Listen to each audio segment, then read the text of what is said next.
Welcome to Learning English, a daily 30-minute program from the Voice of America. I'm Katie Weaver. And I'm Mario Ritter Jr. This program is designed for English learners, so we speak a little slower and we use words and phrases especially written for people learning English. On today's program, Jill Robbins has a report on huge projects meant to improve the environment in the wetlands known as the Florida Everglades. Then John Russell reports on a way to gain useful workplace skills called Microcredentials. Then listen for an unusual lesson of the day. But first, here is Jill. Some experts say damage to the Everglades ecosystem began when a highway connecting the cities of Tampa and Miami in Florida was built in 1928. The Everglades are a huge wetland at the southern end of the state of Florida. The highway cut through an area made up of grasses, marshes, freshwater ponds, and forested lands. But now, efforts to return Everglades National Park to a wilder state have taken shape after years of work and billions of dollars. A huge state-federal project aims to undo damage to the wetlands. Eve Samples is Executive Director of Friends of the Everglades, a nonprofit group based in Florida. She said, "This is the biggest, most complicated, and most expensive ecosystem restoration project in the world. It's really important that we get it right." The project has continued for over 20 years. Observers say wildlife is returning to some areas, there are fewer invasive trees, and people have good feelings about the changes. The Everglades supports threatened species, protects against storm damage, and provides drinking water for millions of people in South Florida. Development and agriculture have drained water that once flowed freely through the Everglades. Invasive plants and animals have changed the land. Too much phosphorus, mainly from agriculture, has harmed water quality. The cost of efforts to repair the Everglades is more than $23 billion. Those efforts could take 50 years to complete. Today, water quality has improved, but there are still problems. Since 2019, the South Florida Water Management District has worked on about 70 projects. In 2024, lawmakers approved $1.3 billion in spending over the next 12 months for restoration efforts. That is the largest amount approved so far. One project is to the northwest of Miami. Workers are replacing sugarcane fields. The goal is to supply clean, fresh water to the Everglades. When the $3.9 billion Everglades Agricultural Area Reservoir Project is complete, a reservoir and wetland will store and clean polluted water from Lake Okeechobee in Central Florida before it goes into the southern Everglades. Jennifer Reynolds is the Director of Ecosystem Restoration and Capital Projects for the Water District. It's about getting the water right for the natural habitats and also to sustain the population of people who live and recreate here. Data show the water quality of the area around Lake Okeechobee is very good, although phosphorus levels are rising a little with increased water flow. In the recent past, phosphorus pollution threatened water quality in the Everglades. But measurements downstream tell a different story. Salinity levels, or how much salt is in the water, have gone up. This suggests to some people that a rise in sea level and saltwater intrusion are increasing. South Florida is in danger from storms and sea level rise. Some people estimate that the sea level in the area will rise as much as 1.2 meters by 2100. In western Florida, the Miccosukee tribe of Indians says they see a change. Betty Osceola is an environmental activist and tribe member. The tribe says its ancestral tree islands have been flooded by water mismanagement. That hurts the plants and animals they use. Other areas are drier and face polluted water and wildfires. Restoration efforts are mainly to benefit Everglades National Park, said Osceola. So maybe the national park sees benefits, but at the sacrifice to the tribe. The tribe supports the Western Everglades Restoration Project. The tribe recently signed an agreement with the National Park Service that gives it more control over the area. Work started last summer on the project's first major feature. Michael Kennedy Yoon is from New York State. Recently, he was in the Everglades looking for wildlife. He saw a soft-shelled turtle, 2 alligators, a bird called the anhinga, a night heron, and a swallow-tailed kite. I think that preserving and conserving wildlife and wildlife areas is some of the best and most useful uses of our taxpayer money, Kennedy Yoon said. Restoring and protecting the Everglades for recreation and its wildlife is a very important issue to many people. Samples from Friends of the Everglades said there is a need to build climate resiliency in Florida. She noted the words of writer and conservationist Marjorie Stoneman Douglas. The Everglades is a test. If we pass it, we may get to keep the planet. I'm Jill Robbins.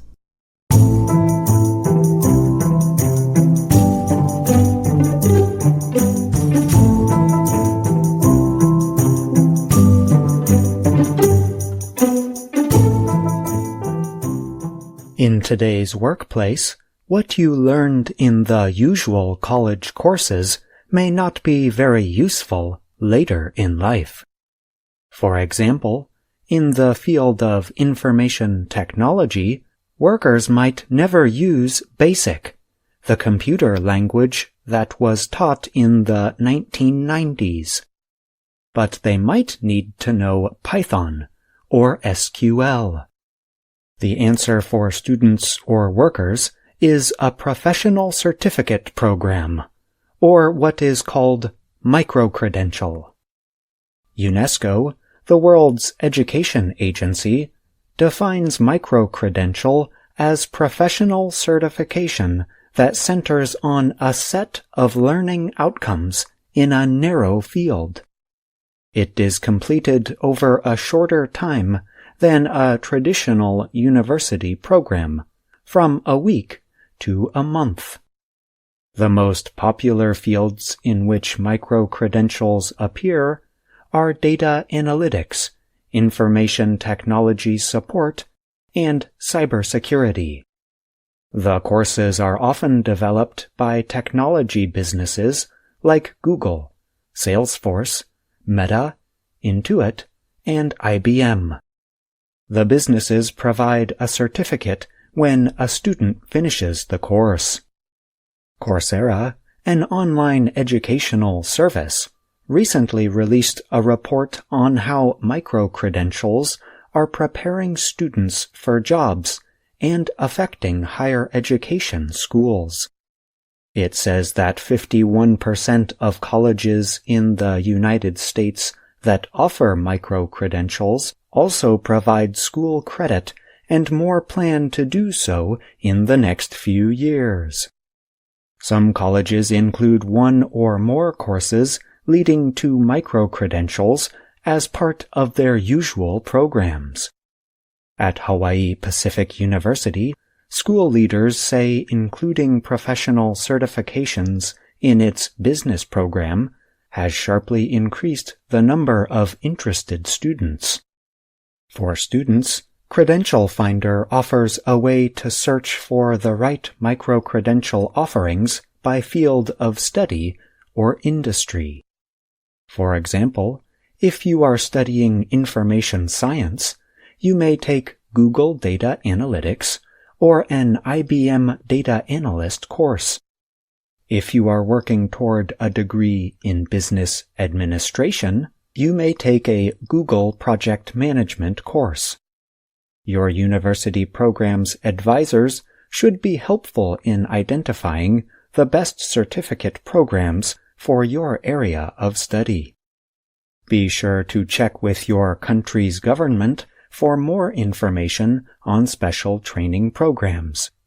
One example is Ukraine, which is aiming to meet its shortage of skilled workers with its Reskill UA initiative. It provides help with finding training and employment. Many of the course providers permit learners to use the materials for free, but to earn a certification, payment is required. Coursera has a monthly fee of $59 or a yearly fee of $399 for its Coursera Plus membership. For courses that universities offer for credit, the payment will depend on the price set by the school. The languages available in Coursera are English, German, Spanish, French, Russian, and Portuguese, Brazilian. Other available languages include Japanese, Korean, Chinese, traditional and simplified, and Arabic. The online education service also provides automatic translation of course materials in Swedish, Greek, Polish, Bahasa Indonesian, Italian, Turkish, Thai, and Kazakh. I'm John Russell.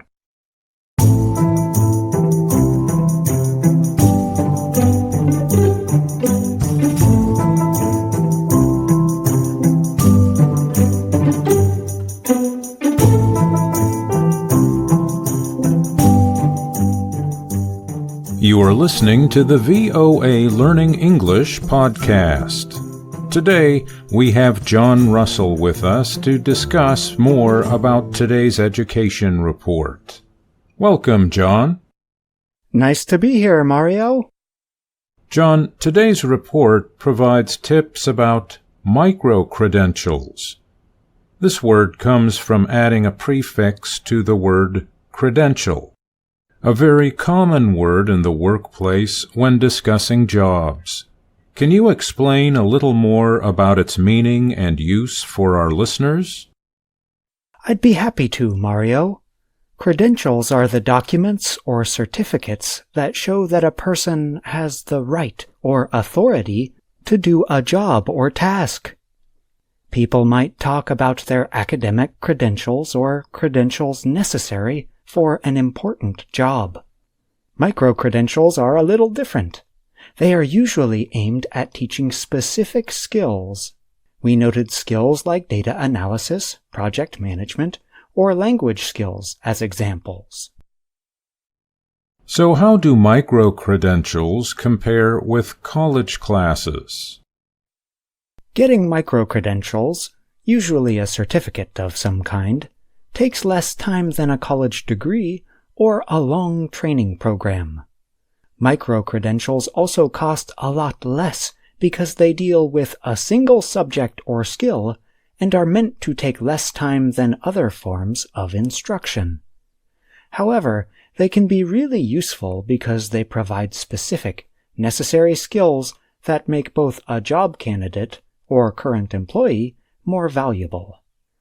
Microcredentials also help ensure that people involved in a field, trade, or industry observe similar standards and rules.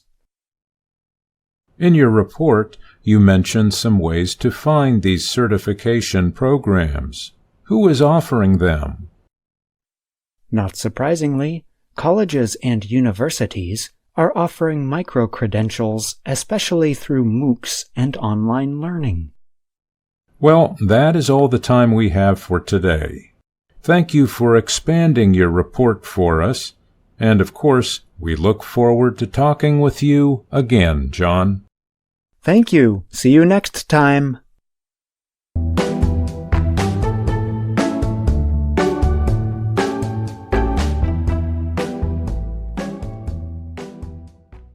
Hello, my name is Anna Mateo.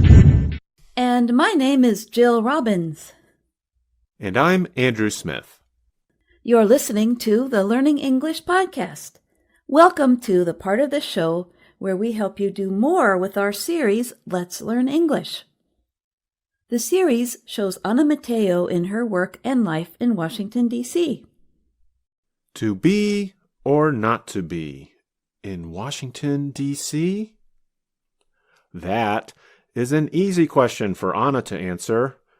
Anna loves being in Washington because it gives her the opportunity to do a lot of special things.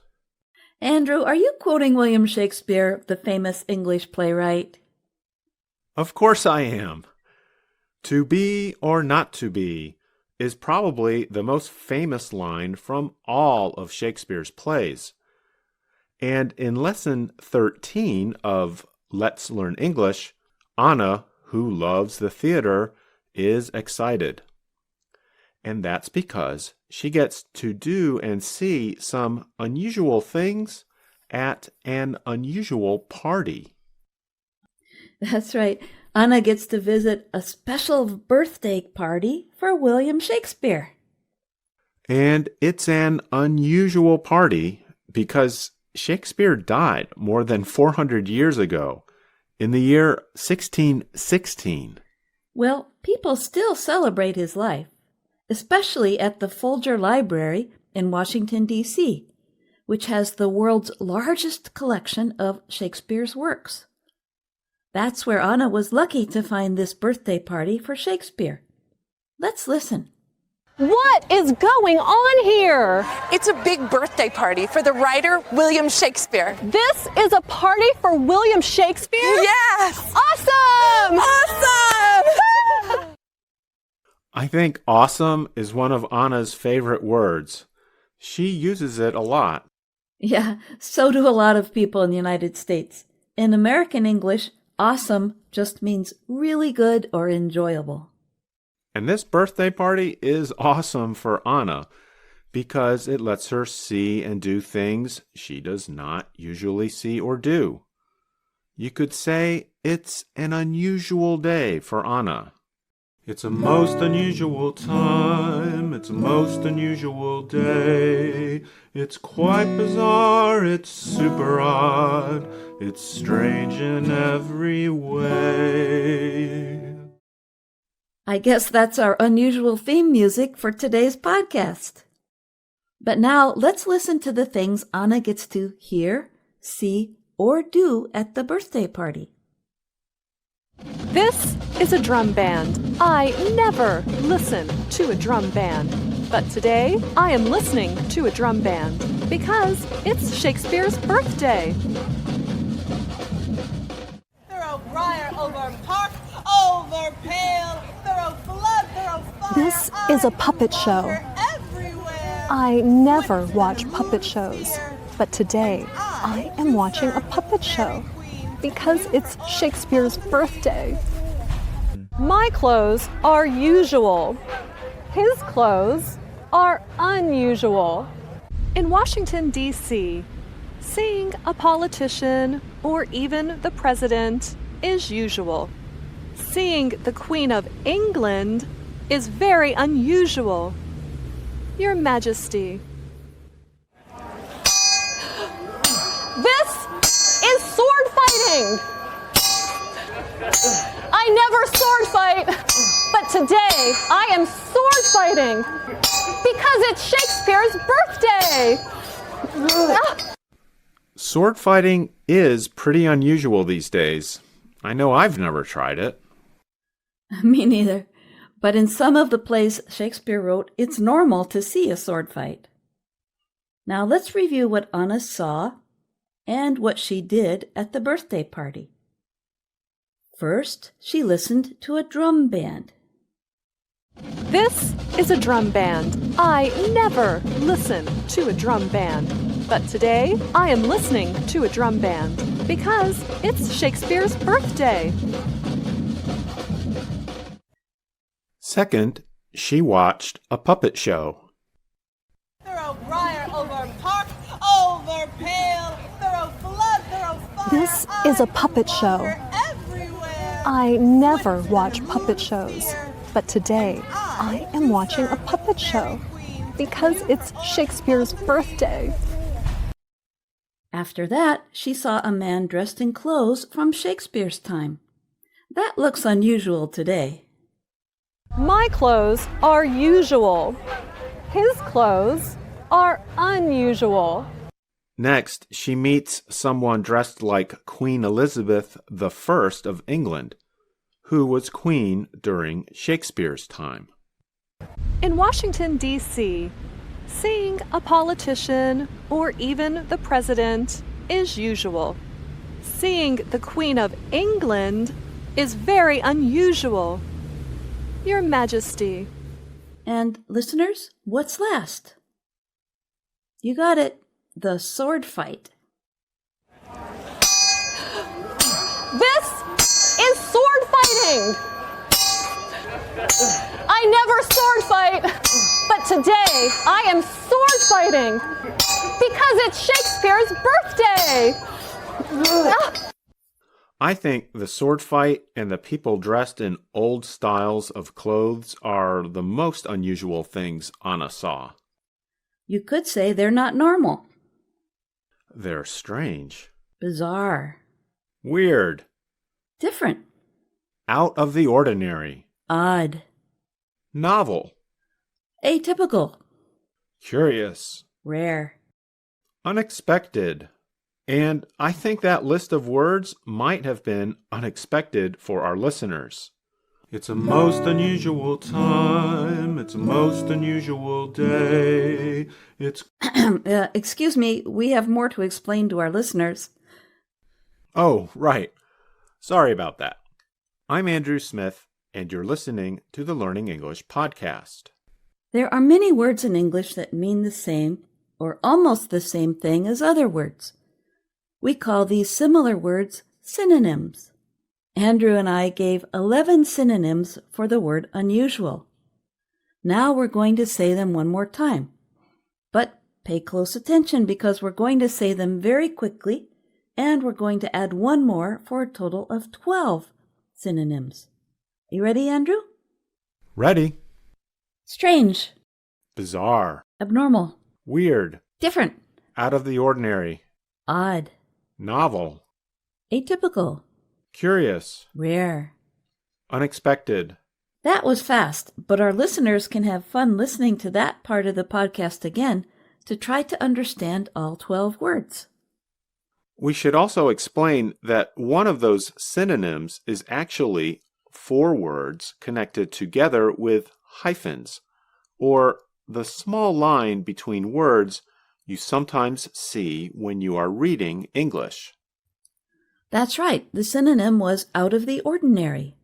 Those 4 words, out, of, the, and ordinary, get connected into what sounds like one big word, out of the ordinary. Out of the ordinary simply means not ordinary. Which means not normal. Unusual. Odd. Atypical. Rare. Okay, stop. I think our listeners get the idea about synonyms.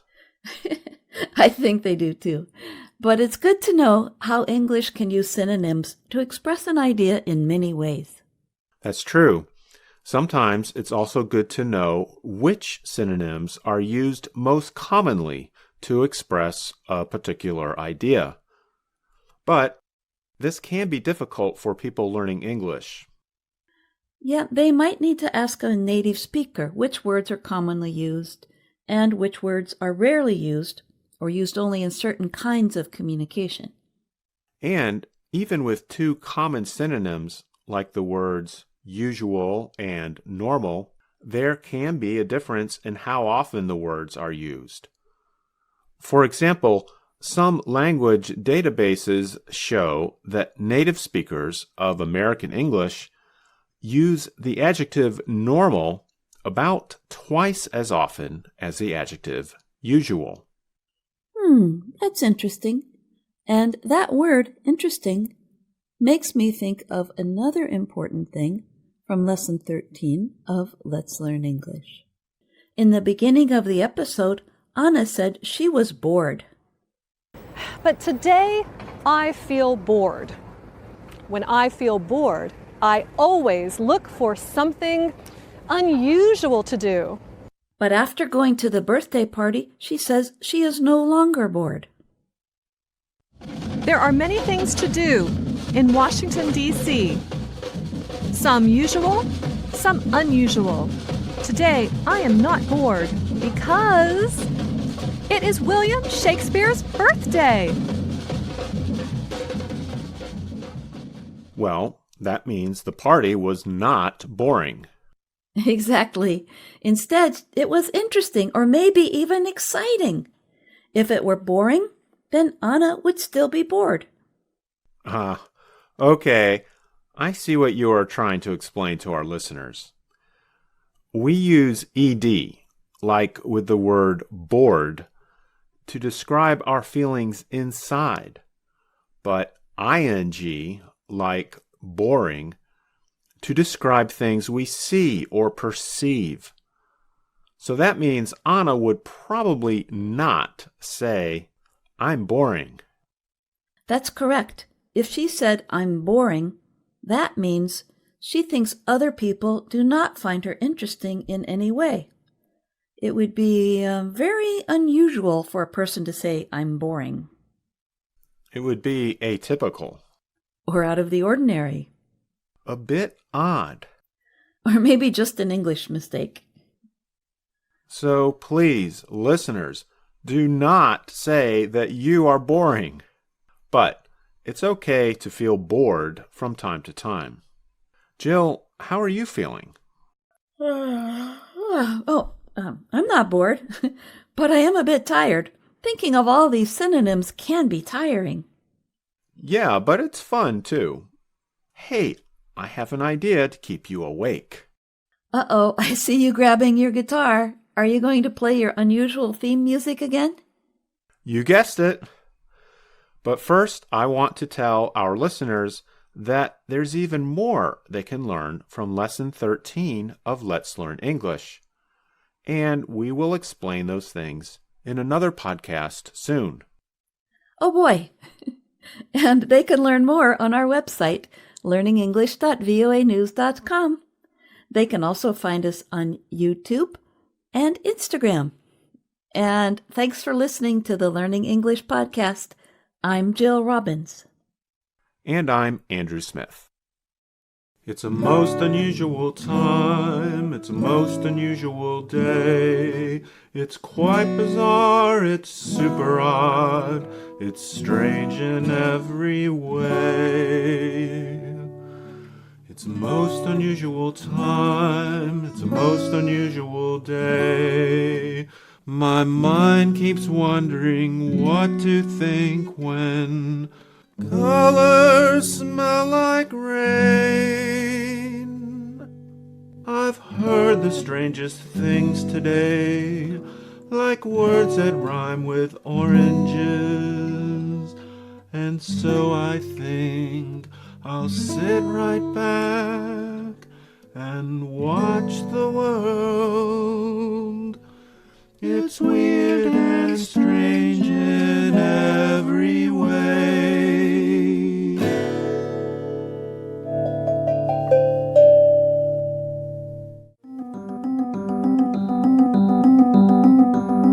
And that's our show for today. But join us again tomorrow to keep learning English on the Voice of America. I'm Katie Weaver. And I'm Mario Ritter Jr.